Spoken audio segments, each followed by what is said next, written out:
I don't care what my business is. If you use my emergency against me in the future, I will cut you off. That's a hard cutoff.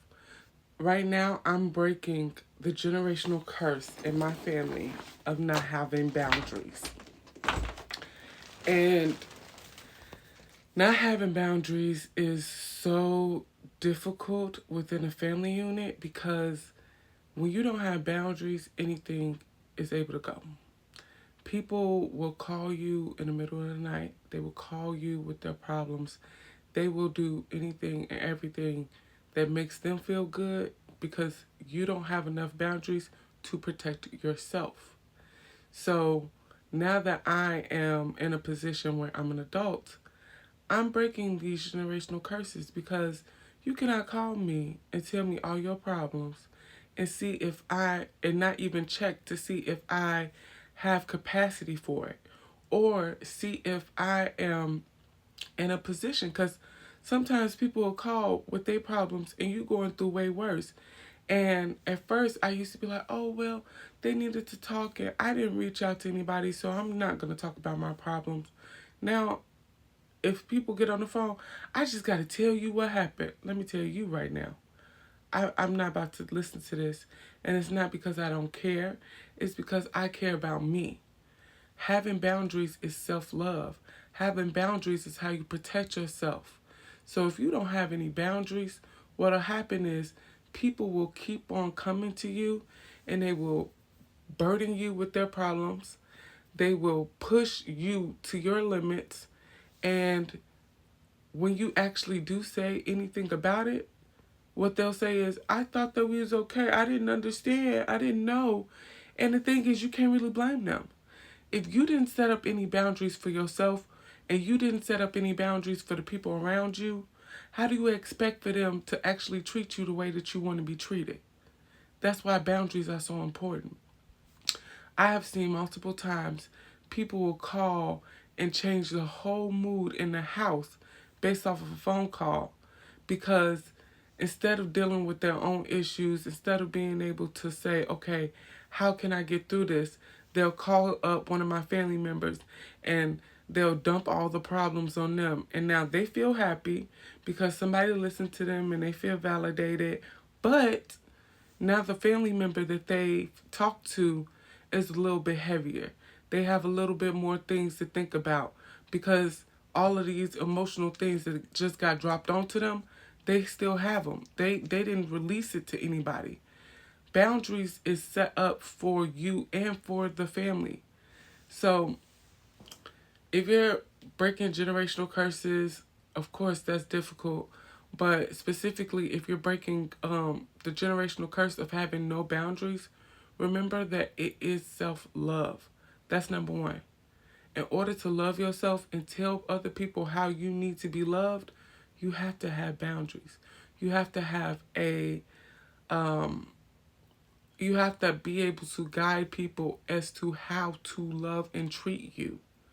But also, when you are setting up boundaries, you're going to feel bad. And maybe this doesn't apply to everybody, but it definitely has applied to me in the past. I have felt bad. I felt bad for saying, no, I'm not going to go to that family event, or no, I'm not available to talk right now, or whatever. Setting up boundaries does not always feel good, but it is for your best interest. So don't allow the guilt or don't allow the guilt, whether it comes from you just recognizing that you are operating differently than everyone else in your family, or whether someone else in your family actually tries to guilt you. Don't allow it to stop you from saying, hey, this is the boundary that I've set up and I'm going to honor my boundary. And that is another thing. You have to respect the boundaries that you put in place. When you put a boundary in place, if no one else respects it, you respect it. So if you set up a boundary to not call you after a certain time and someone calls you, you do not answer that phone. And if they say, I called you and I had a whole bunch of stuff going on and you didn't answer, I made it clear to everybody that I wasn't going to answer my phone after a certain time frame. Why didn't you text me? Maybe I would have answered if I knew that it was serious via text. Well, I didn't want to text my business and my business be sitting in your phone. Then it wasn't that important. It's not that important if you can't text me about it and say, hey, I'm going through this, that, or I need to know what to do about this, that, and the other. If I could just have you on the phone for 5 minutes, I know your boundary. I'm not trying to disrespect it. I genuinely just need a little advice and then I'm out your face. If they can't do that, then that means that it's something that could wait.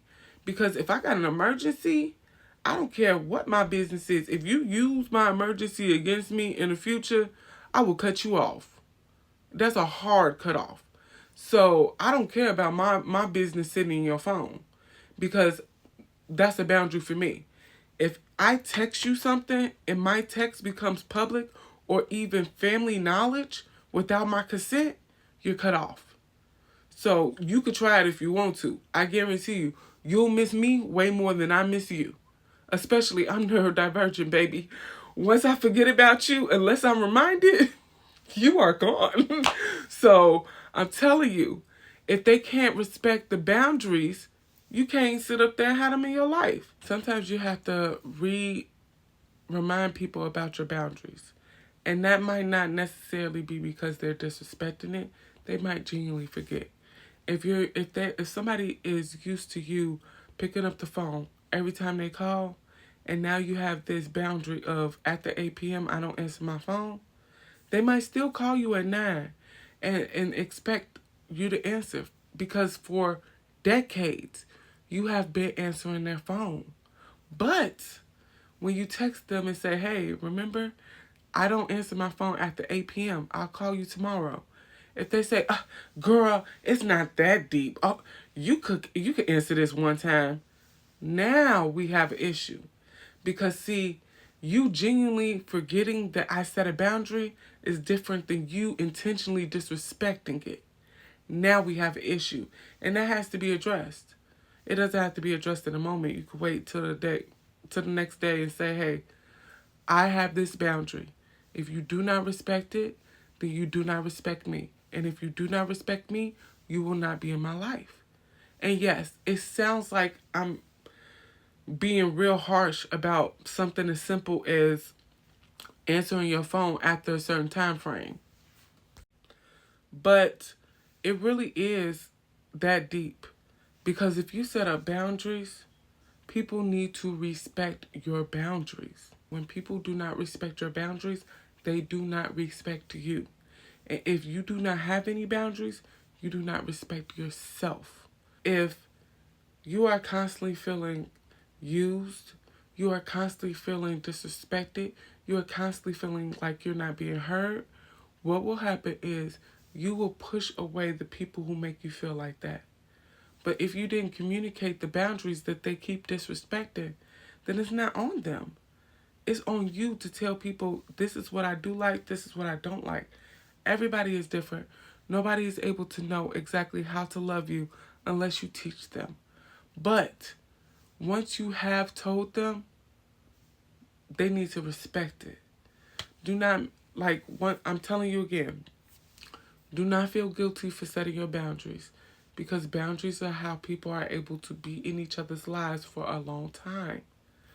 Do not let other people guilt you because anybody who does not want you to have boundaries doesn't want you to have boundaries because they like being able to use you and like being able to have access to you when they like it, which means that they don't care about you as much as they care about themselves. When it comes to boundaries and respecting your boundaries, there will be different levels of repercussions for crossing boundaries. Somebody calling you after a certain time frame, I'm just not answering that call. If you constantly do it, because something my whole family, including myself, got real bad. We will call you back to back to back to back to back to back. I'm going to block you. I'm going to put you on the block list for tonight. And then in the morning, I'm going to take you off the block list and I'm going to call you and I'm going to tell you, I told you, do not call my phone after a certain time frame. If you ever do that silly stuff again, I'm putting you on the block list for a minute. So don't do it. Because I would hate for you not to be able to contact me. I want you to contact me, but I refuse to be contacted after a certain time. Don't get put on that block list. Now, what was you calling about? What was so important? You called me 10 times in a row. It could be something so simple and lighthearted as that. But the hard boundaries, the reintroducing people into my life because my family, I haven't had a full conversation with them, but they are aware that there are certain people in our family that I don't rock with, and it's not because I don't care about them, it's because they don't know how to treat people properly, and they have trampled over boundaries in the past, and instead of me sitting up here trying to teach them, oh, I don't like this, I don't like that, our relationships ain't even that strong. So I'm like, instead of me sitting up there trying to deal with all these people and trying to teach them how to actually be in my life, I cut them out. So because of that, reintroducing people, and when I say reintroduce, I mean bringing them to my house. I mean three-way calling me. Anything like that, oh, that's a big no-no. And that has bigger repercussions than just calling me at a weird hour. So one thing about it is when you set these boundaries, make sure that you are going to honor them.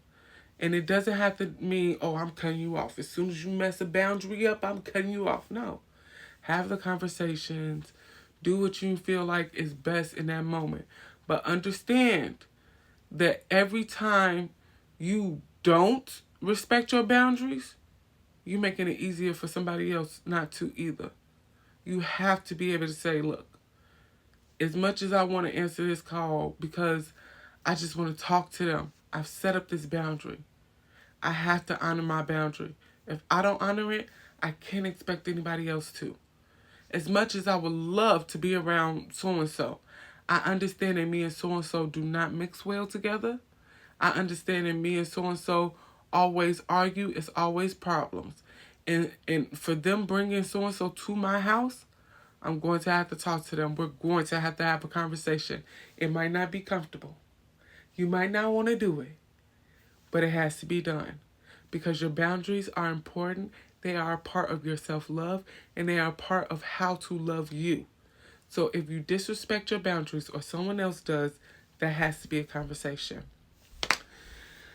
That's all the tips that I have. If y'all are breaking the non-boundary generational curse, or just in general, maybe your family does have boundaries, but you just don't. Maybe you're just learning that the boundaries you have need to get stronger. If you are in that position, leave the tips that you use below. We need to encourage each other. I need the encouragement because I be feeling like I'm the bad person. Like, people be like, oh, you want to do this, you want to do that. No. And I know it's not, it's because of me. It has nothing to do with them. But that does feel personal. When my family members are constantly asking me to do things, and I'm just like, no. I know that they be like, dang, why she don't hang out with us? Because I got boundaries. Because I know who I am. And I know that I have to honor myself. But it doesn't always feel good. So y'all, leave y'all tips below in the comments. I hope y'all have a fantastic day. Remember, it's up to you, no one else.